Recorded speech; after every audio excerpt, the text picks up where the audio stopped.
Welcome to Lawyers Who Learn, where we explore how attorneys' engagement in lifelong learning fuels their growth. Join us to uncover these journeys and gain insights for your legal career.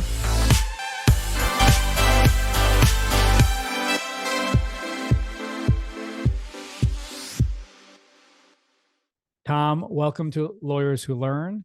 I have admired you from afar for a long time, and I am really excited to be able to dive deep with you in your life and your career and your learning journey. Thanks, David. I'm really excited to be here and to get to talk to you today. Awesome. Fantastic. So what I'm going to do just to help speed things up a little bit, I'm going to share some highlights from your bio, and then we can dive deep into some of those and even go off course in a way. In 2006, you founded a Foresight Legal Group probate and estate law firm, and I think it was a remote-based probate firm, which you were ahead of your time with that, and you even did a partnership with LegalZoom. 2016, 10 years later, you founded LawDroid, and then even I think a year later, you built something which was called Larissa, an AI-powered divorce chatbot, which I want to learn a little bit more about. 2020, you started, which is now a really well-known and highly attended award ceremony called the American Legal Technology Awards Program. I want to learn more about that and how that process was. 2023, you launched the Copilot AI Legal Assistant, or for LawDroid.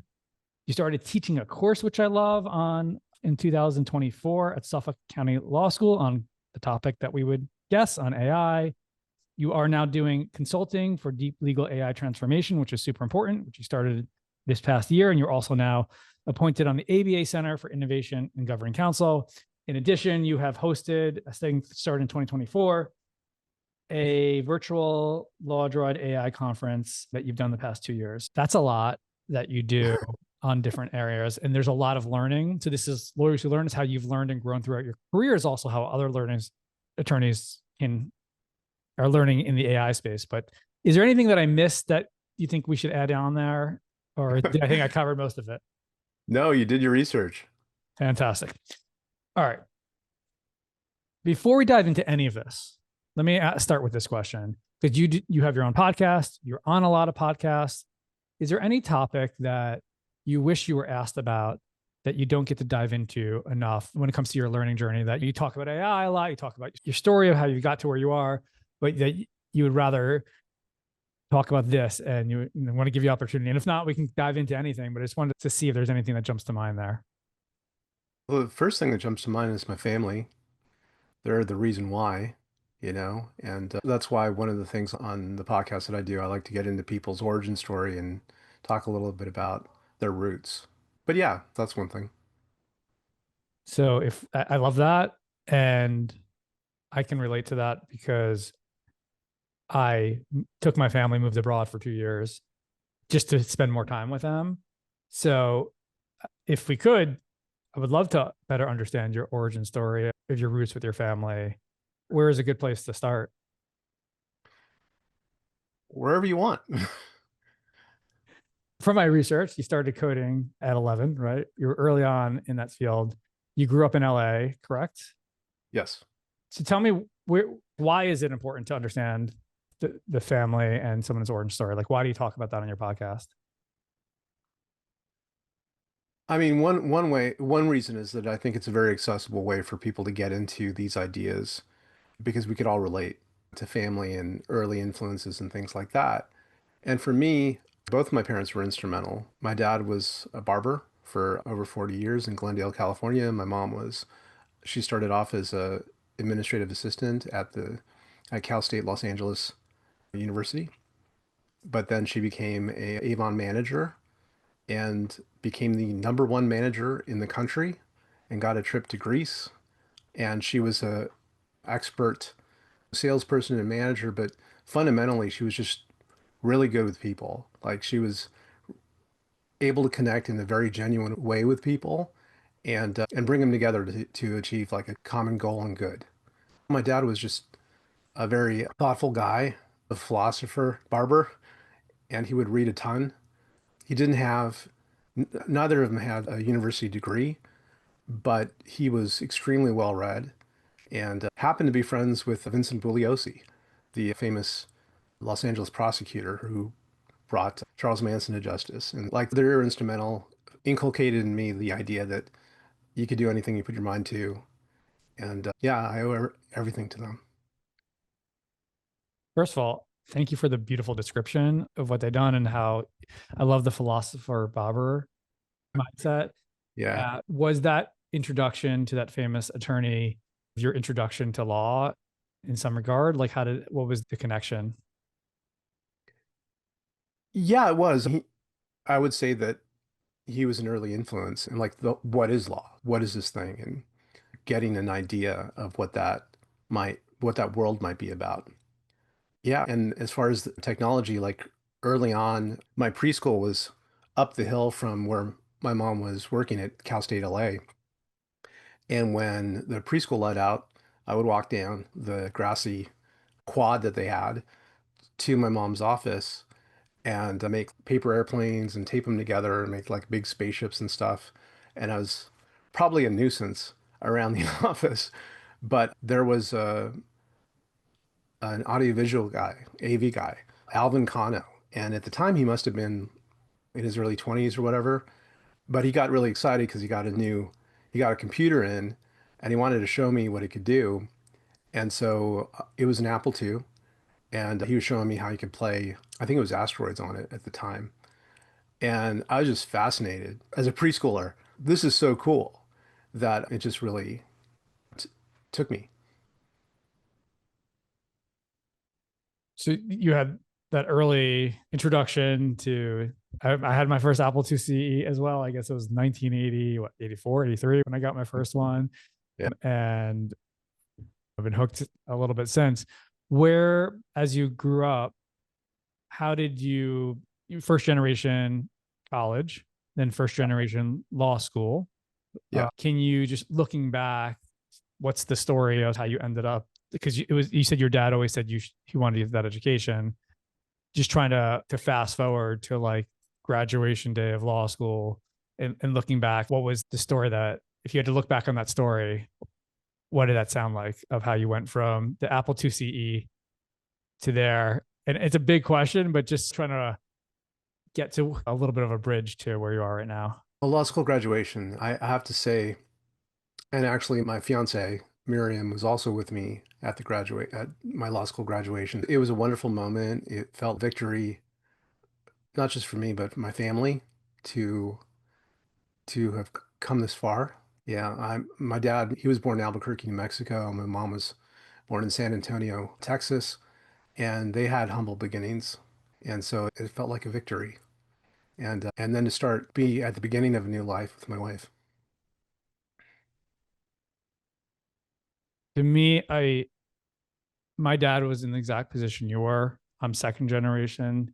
He went to New York Law School. He drove the taxi in New York City throughout just to be able to afford it.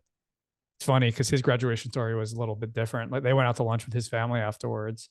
Nobody else went to college in his family. His mom came from Russia when she was 11. His dad died when he was 7. Nobody else did anything. They all left lunch. He had no money to take the subway home. He didn't have any money for that.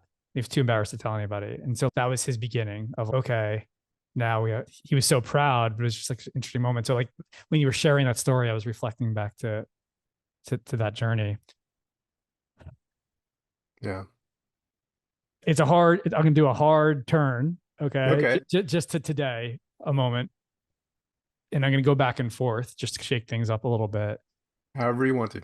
I think it's good timing for me that we're talking today and talking about LawDroid and even looking at your site with the AI assistant, because this past weekend, maybe many attorneys won't know it, but I started using something called Sintra.ai. Are you familiar with Sintra? Oh yeah, I've seen some of the ads for it. It has a very similar look and feel to LawDroid with it's 12 helmet? AI assistants with the space helmet. Yeah. And essentially there's 12 different AI assistants that help from marketing to copy to writing to different things. You tell it what to do. It goes off and do it. It connects to your Gmail, connects to different things, and actually sends the emails. It does the things for you and that. Take us through a little bit about what LawDroid is today with your AI assistant so I can better understand how it relates in terms of, look, I'm a lawyer, but I'm an entrepreneur first. So I do things to help me in my day-to-day of running my business. And so that was the first, oh, this feels very similar to what he's doing with LawDroid for all different legal assistance stuff that is needed. Yeah, LawDroid started as an experiment 9 years ago.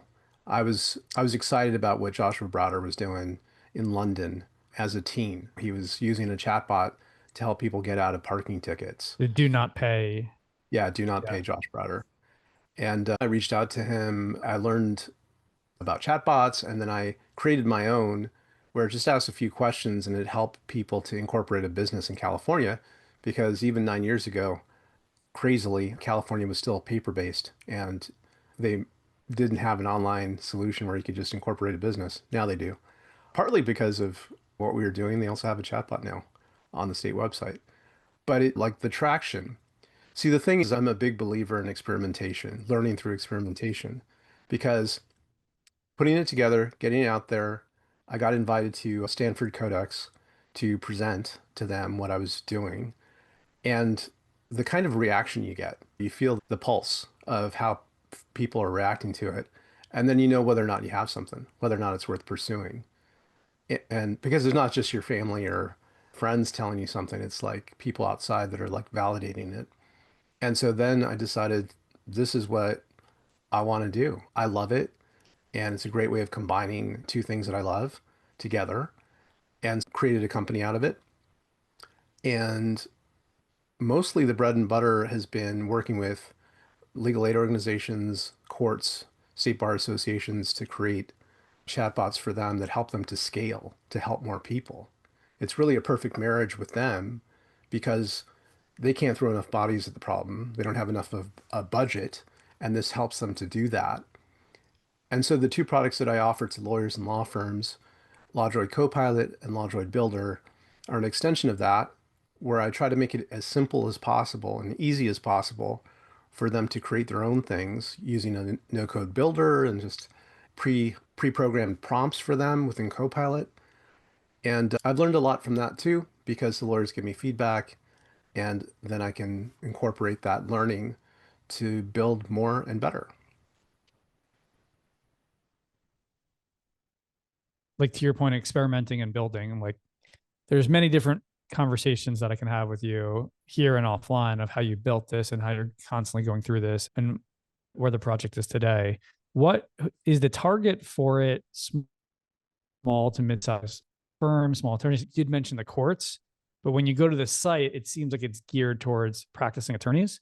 So I'm just curious how, with ChatGPT, with all the different sort of assistants out there, how has adoption been? It looks like a great product, but I know when you build something, that's just like 1% of the battle or 5%. It's getting the adoption and getting people to use it. And then, like you said, learning and adopting from that. So what are some of the learnings you've had from the business side of how it is to build this product? For many years, it's been really difficult to sell anything to lawyers. 9 years ago, when I was talking about chatbots and artificial intelligence, lawyers just were like, whatever. Like this, yeah, that sounds like a science fiction novel. Now, thankfully, there's an immense amount of traction behind it. So it's become a bit easier. The target market for Copilot and Builder are mostly like solo, small, medium firms, but the business of LawDroid is multi-layered. Like I mentioned, like the main source of sustaining revenue is from service contracts with nonprofit organizations and courts and government. What is the main thing they're doing with it? The main thing is that I'm building solutions for them. Right now, the most popular one is knowledge assistance, where we incorporate a large data set and make it easily accessible, both public facing and internally. Got it. And is that custom? It is custom to some degree, I guess. To correct. Yeah, it's absolutely Yeah. custom. There's been so many lessons learned and improvements, optimizations that have been built into the system to make it extremely reliable because, of course, we're working within legal. Sure. So that's fundamental. What is the key that you found to make it reliable? So it's not a single thing. And it's Okay. not like There's never a magic answer. yeah, I guess it's a lawyerly, it depends kind of thing, but it's multi-layered too. It's everything from you get some document, like you can't just take it at face value, you have to pre-process it and organize it so Yeah. that it's more readily accessible by AI. Then there's a myriad of choices. The only reason I say that because that's now there's lots of platforms now that become your database set where you can put all your materials in there, and Yes. then even like Delphi, which is a video based avatar platform where it's okay, put us all your materials in here, and we'll be a self help, we'll be a learning tool, and we can be you talking from your own data set.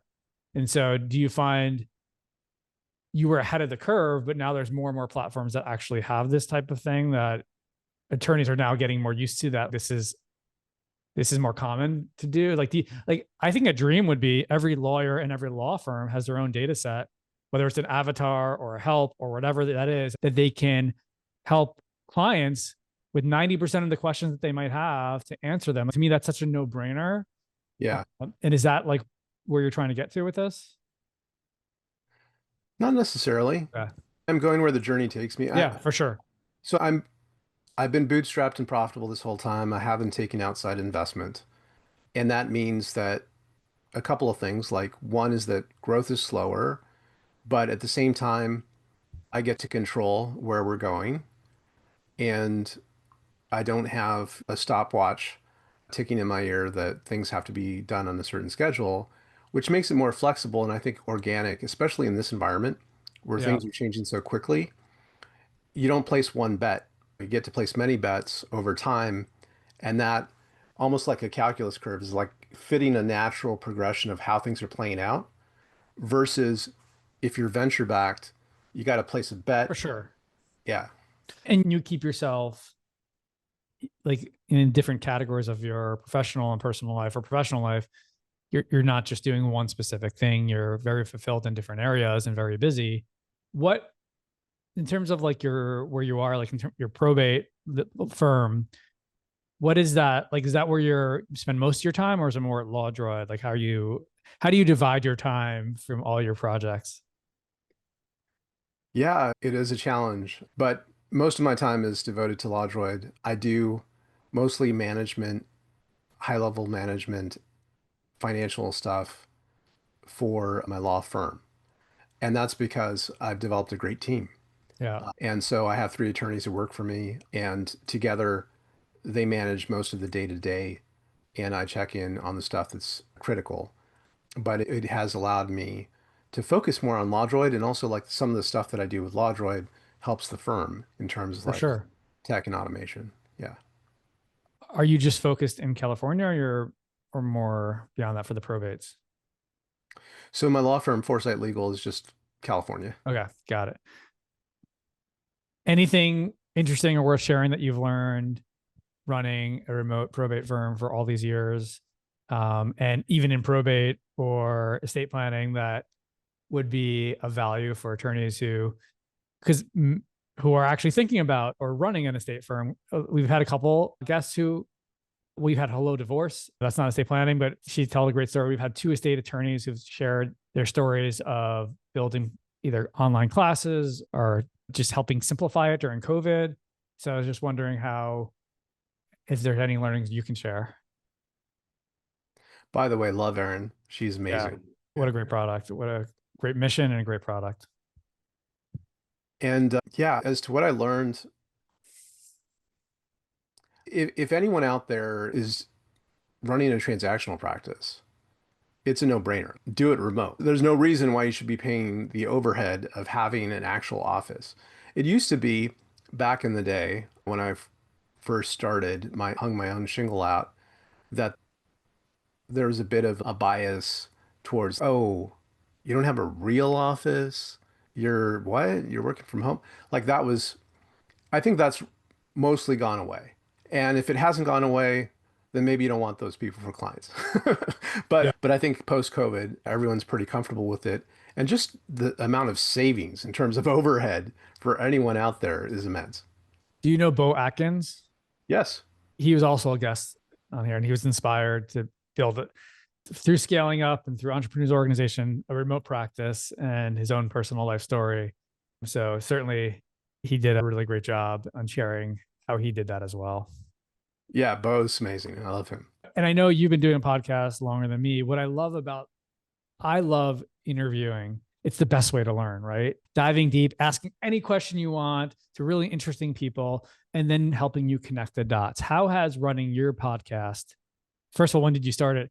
Tell me about your journey of learning and growth from the interviews and the guests that you've had. And again, I just started this in December. We have 65 interviews now.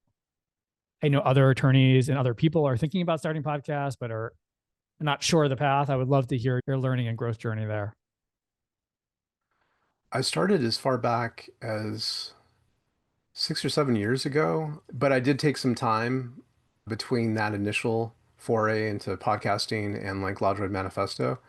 It at first was attached to the Group Legal Services Association, that is an ABA affiliated organization.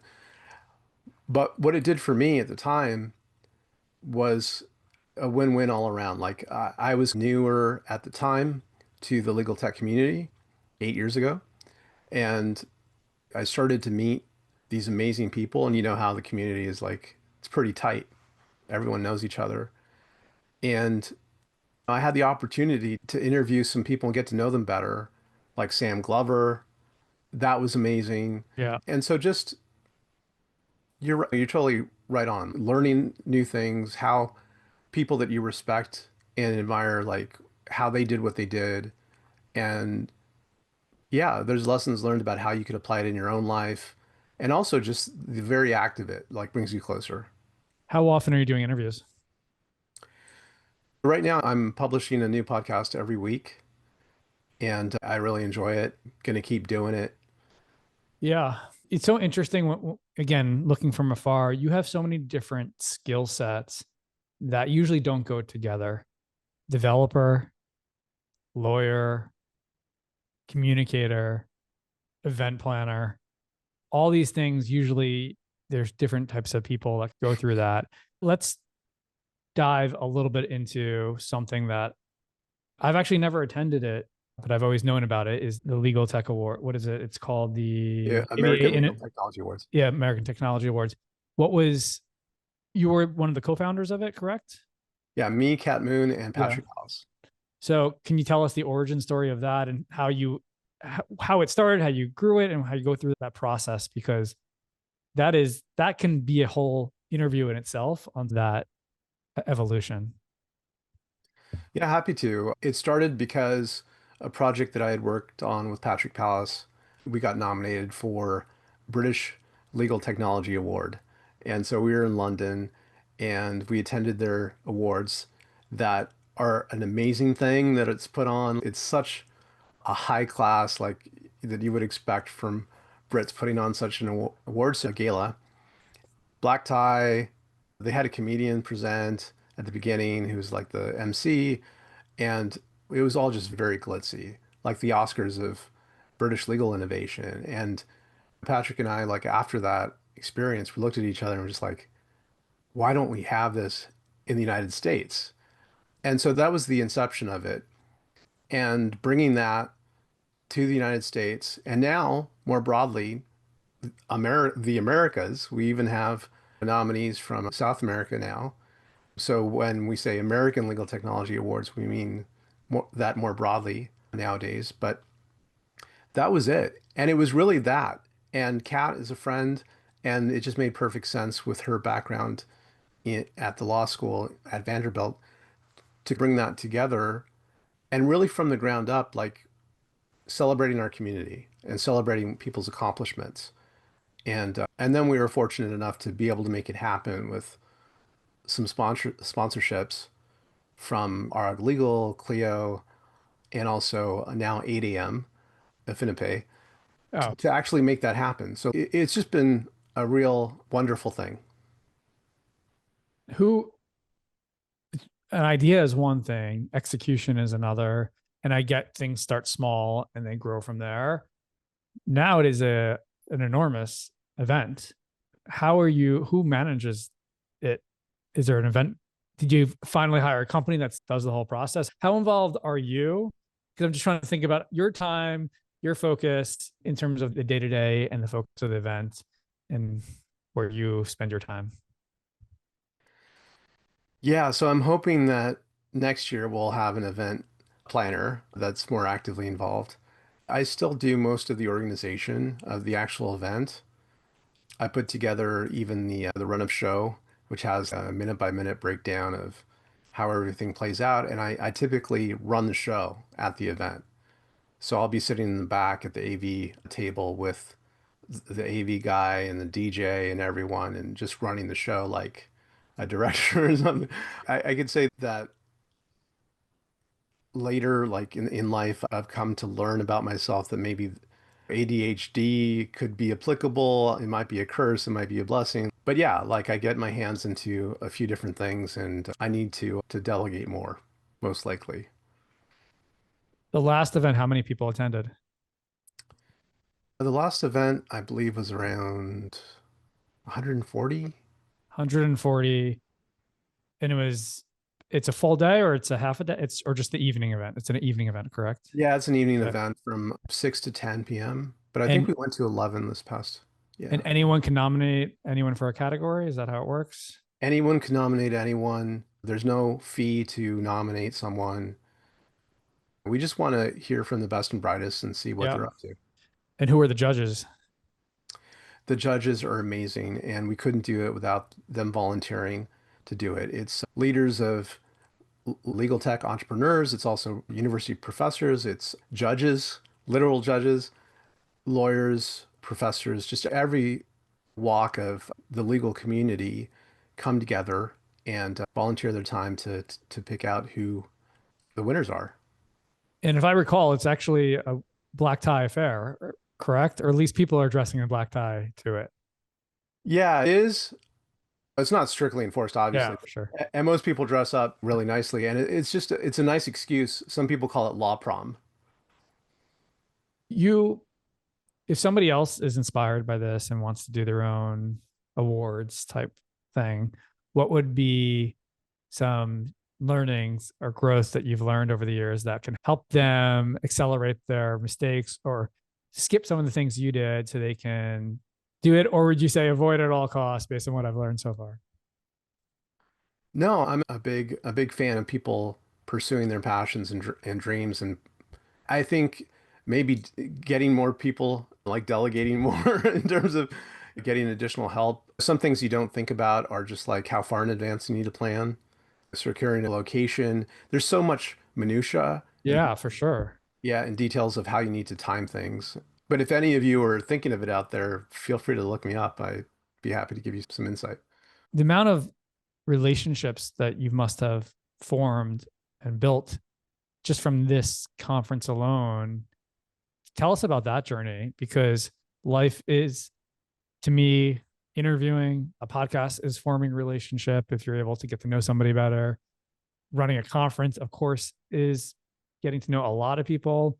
To some regard, that sounds so overwhelming to me, but also energizing to get to know so many people. How do you take us through? Is that where you naturally fit? Are you that extroverted personality who likes to be with a lot of people? How do you go about connecting with so many people to make something like that happen? Yeah, so it's not, I guess it's not obvious on its face because I'm not, and it's probably obvious, I'm not the most extroverted person. Like I'm pretty much an introvert by nature. I've learned how to come out of my shell and talk to people and reach out. I'm one of those people though that after doing that for a few hours, it gets exhausting because it's not my natural Yeah. vibe. One of my co-founders, Patrick Pallas, he's like a natural extrovert. He's just extremely like people, he draws people to him. Same with Kat. And so for me, love and respect everyone in our community, and it's just an amazing opportunity to get to know everyone better. But it isn't something that comes natural to me. And so I would say to the people out there who are similar to me in that respect, is don't let that stop you. Don't feel that you can't do something like this because of that. And I would say probably And I have parts of that as well. You need to recharge after many conversations. It's funny because these conversations actually I end more with more energy than when I started, because when I dive deep into somebody's story and understand who they are, it's a whole different, it's like a battery. It energizes me and I want to do more after that. But sometimes when you're at a big event, or talking to many different people. But I assume for me and many people, it's like we need opportunities and excuses to connect with more people.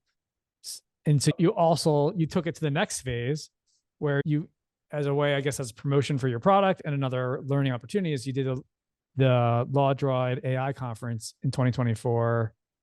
And I think again in 2025, and there was a lot of programs there. Can you take us through what that conference was? And again, some of the learning that you had, how big it was, and how you went about that. And did you single-handedly run it yourself again?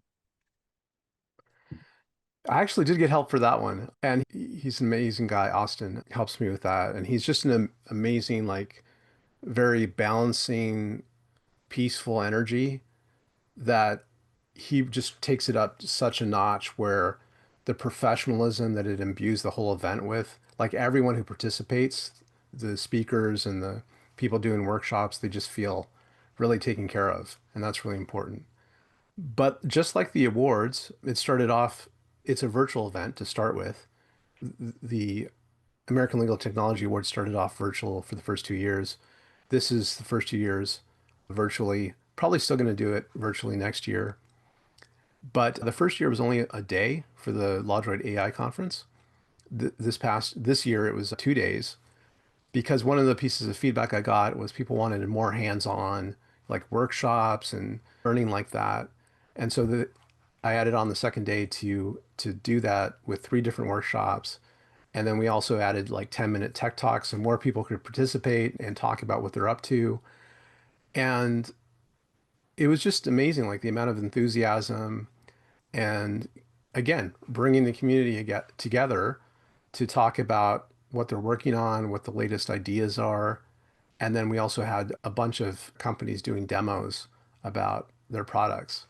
And by the way, like I didn't once demo LawDroid or pitch like a sales pitch about Yeah. LawDroid. To me, it was really about the concept of bringing people together around innovation and AI and having that be the conversation and putting them forward. It's not easy to do. And you share these things like you make it sound like it's easy, but putting together a conference, organizing it, structuring it, getting people to attend the day of, the day after. I know all that it takes to do that, and the energy in and out. And again, it seems like that is clearly a strength of yours. Maybe it's the organization or the structure or some form of that. Congrats on that. Thanks. Let's go a different route just for a second. And when we're coming towards the end, because I know you have a lot going on in your life and your world. You mentioned your dad was a philosopher, barber. Where do you focus your self-improvement time, your focus on yourself? Are you a philosopher as well? Are there books that you read that have helped you in your life and your career? What are some of the things that have helped you grow? I actually ended up majoring in philosophy in university. Yeah, he really got me to think that way, which I think is really useful, especially right now. Somebody that I read that I admire is Professor Richard Susskind. He recently wrote How to Think About AI, and I really loved the way that he broke it down and thought about it. And there's even like a chapter in there, I think it's chapter 10, that's looking at it from like a more philosophical standpoint. Yeah. And other writers like Adam Grant, the originals, his book comes to mind, just trying to think of why we do what we do, why we feel that we have barriers that we create for ourselves and how to get past them. But yeah, there's a lot of influences and books I could speak to, but yeah. No, if you have a moment, I feel like Adam Grant's book, I did read Richard's of Suskind's book, How to Think About AI, on a way to an AI conference. It was helpful. sometimes, because what I'm going to do is I'm going to compile from all my podcasts a mass list from all the guests of the books that they recommend. And sometimes people look at their Audible or their Kindle because it's hard to think of on the spot. But is there, because I think you probably, and I see a lot of books behind you. To me, it's, if it's, take a moment to like, is there any other books that are worth even looking behind you or that would be worth sharing that could be transformative for somebody else? I would love to hear. One I'm reading right now that I think people should read. It's extremely interesting. But again, I know that like sometimes what I find interesting, other people will be like, like I talk to my wife about it. Sometimes she's like, let's not talk about that. But one is, it's called A Thousand Brains by Jeff Hawkins. And Jeff is actually the guy who pioneered handheld computing with Palm. And he's become a researcher with his company Numenta. And like when I was actually going on a walk with my dog and thinking through like how to take AI to the next level. The next level meaning that right now we're in large language models, which does really well with organizing thoughts, language, but there's problems with hallucination. And so I was thinking that this kind of fits into a way of viewing different types of AI as parts of the brain. Like we have layers in our brain. Some parts deal with language, some parts deal with other things. We have the frontal part of our brain for executive function. And so I was thinking like, how do you model that? It'd be a different system than Transformers. And anyways, in doing that research, I came by Jeff and his book, which is A New Theory of Intelligence, tries to answer that. And I think it's really inspiring, his theory, and it points the way towards where we can get to something even more advanced than what we have currently.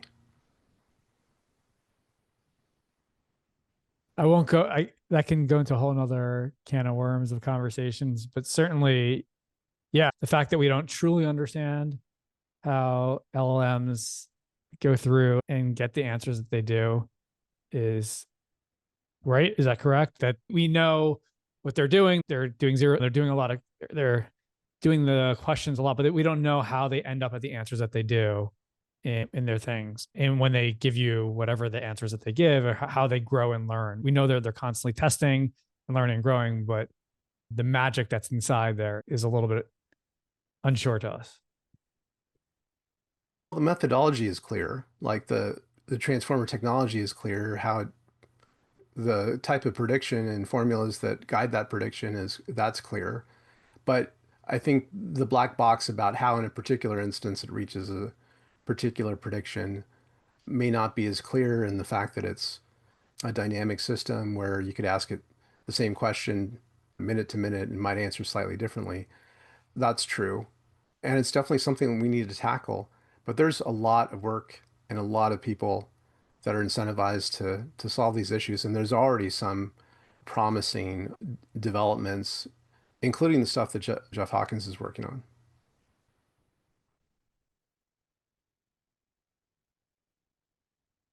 I guess in the last minute or two, I'll just say a couple of things and then just give you the last word. Is one of the things that I think about when I think about my company at Lawline and lawyers and community as a whole is most people truly don't understand, from my perspective, the transformation that's actually happening right now and that's going to be happening in the next 12 to 24 months from a workplace perspective, from a legal perspective, from all industries and careers. And I'm curious, do you agree with that statement?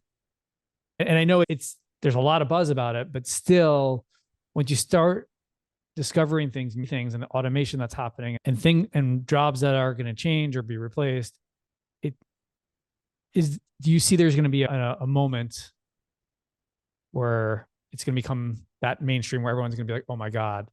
So do you agree with that theory that I'm putting out there? Absolutely. It's happening day to day, that change. And the fact that it's happening day to day because the improvements are happening almost day to day makes it a bit opaque because we're falling back into it.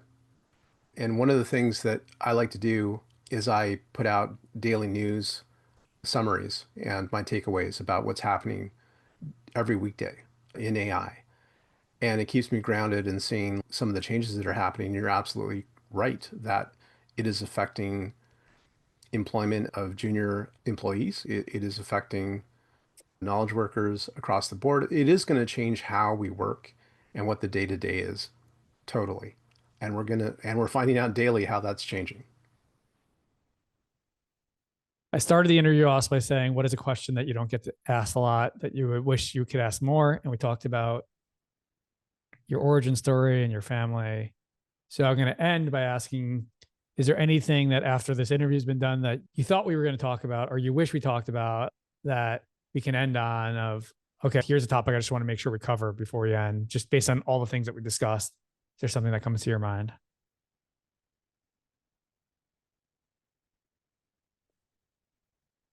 I think one thing that comes to mind a lot lately is just spending more time with family.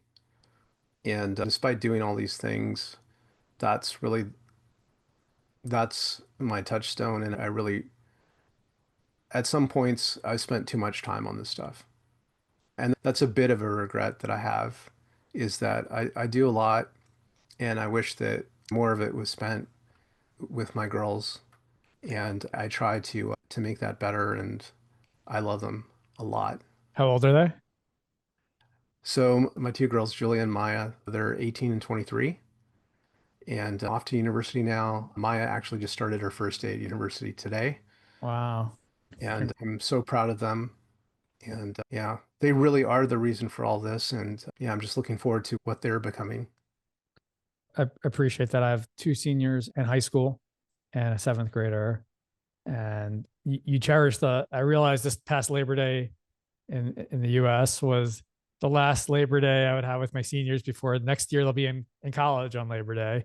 So I do appreciate that. I do think that may be one of the gifts post COVID, that there are a lot more remote opportunities where you can be seeing your family more, and potentially a gift of AI and automation. That's where you're not working on things. But with that said, there's one more conference to do, one more other thing to do that can keep you even busier. So I appreciate you being open about that. I appreciate you being a thought leader in the space and doing so much to give back to the legal community and moving things forward. And I appreciate getting to know you a little bit better today on Lawyers Who Learn. So thank you for taking the time. And I hope to continue the conversations and maybe see you at the next awards conference. Absolutely. Thank you so much, David, for having me on your show. I really appreciate it and the opportunity to get to know you better. Awesome. Thanks, Tom.